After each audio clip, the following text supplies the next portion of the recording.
Di video kali ini kita akan membahas tentang kejang demam pada anak dan bagaimana penanganannya di rumah. Nah, materi ini penting banget loh, terutama untuk para new moms ya. Biasanya masih pada bingung tuh harus ngapain kalau anaknya tiba-tiba kejang demam di rumah. Untuk para moms yang sudah memiliki bayi 2, 3, wajib nonton video ini ya, karena saya yakin banget masih banyak orang di luar sana yang salah dalam penanganan kejang demam. Jadi videonya jangan skip supaya ilmunya komplit. Jadi kalau seandainya di rumah anaknya kejang, ibunya bisa langsung sigap nih, tidak bingung-bingung dan juga tidak panikan karena sudah tahu cara menanganinya bagaimana, begitu. Mam harus tahu ya, bahwasanya kejang demam itu tidak sama dengan epilepsi, itu berbeda.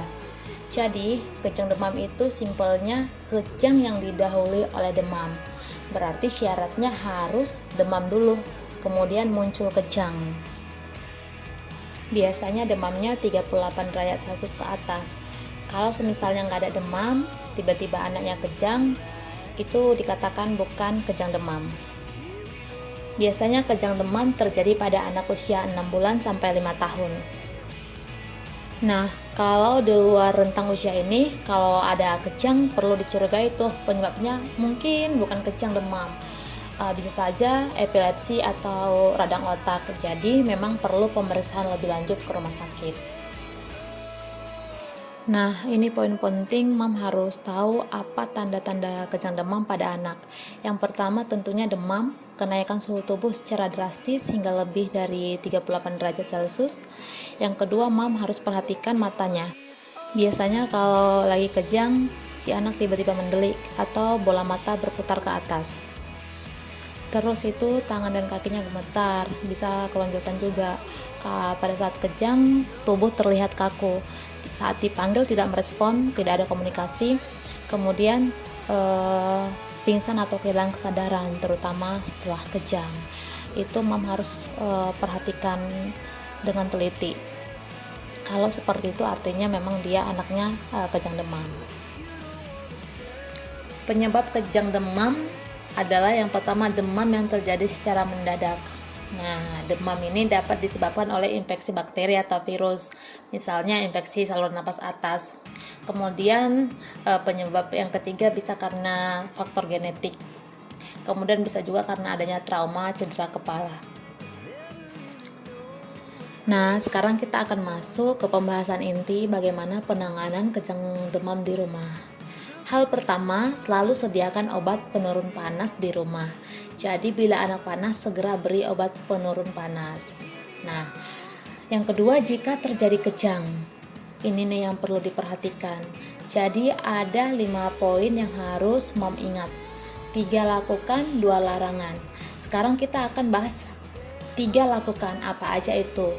Yang pertama, amankan. Ketika anak kejang, segera amankan anak dari apapun yang dapat membahayakan diri pada anak. Kemudian langsung pindahin anak ke tempat aman dan baringkan di tempat yang rata.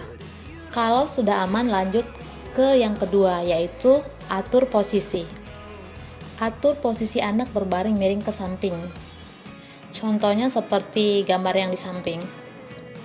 Nah, posisi miring ke samping ini adalah posisi paling nyaman. Jadi kalau contoh anaknya muntah, itu bisa langsung keluar dari mulutnya, jadi tidak menyumbat jalan nafas. Nah, pada tahap ini ibu bisa melonggarkan pakaian anak biar si anak nyaman dan gak susah bernafas. Nah, yang ketiga, amati. Ini bukan sekedar dilihat doang ya, tapi benar-benar diamati. Awal mula kejang gimana? Terus selama kejang gerakannya gimana?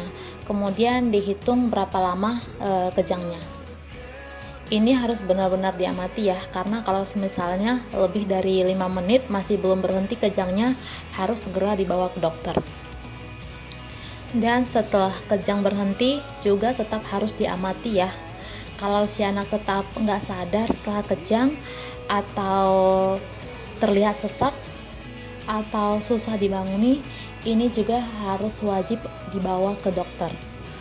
2. Larangan ketika anak lagi kejang. Nah, ini dia nih hal yang masih banyak dilakukan padahal sangat berbahaya.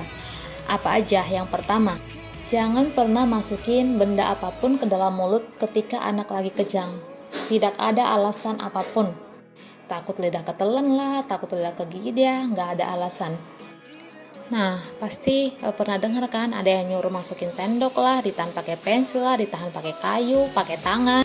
Tidak boleh ya, tetap pantang hukumnya masukin sesuatu ke dalam mulut anak. Nah, dan yang gak ngawur lagi ada tuh yang anak lagi kejang. Dan kedua, jangan pernah beri minum air apapun kepada anak ketika lagi kejang. Ini sangat berbahaya sekali. Itu malah bisa bikin tersedak, nanti jadi sesak. Jadi diingat ya, jangan masukin apapun ke dalam mulut anak ketika lagi kejang, dan jangan beri minum apapun kepada anak yang lagi kejang, karena itu sangat-sangat berbahaya. Jadi diingat ya, 2 larangan itu nggak boleh lupa. Oke, terima kasih. Semoga video ini bisa bermanfaat bagi para moms. Thank you.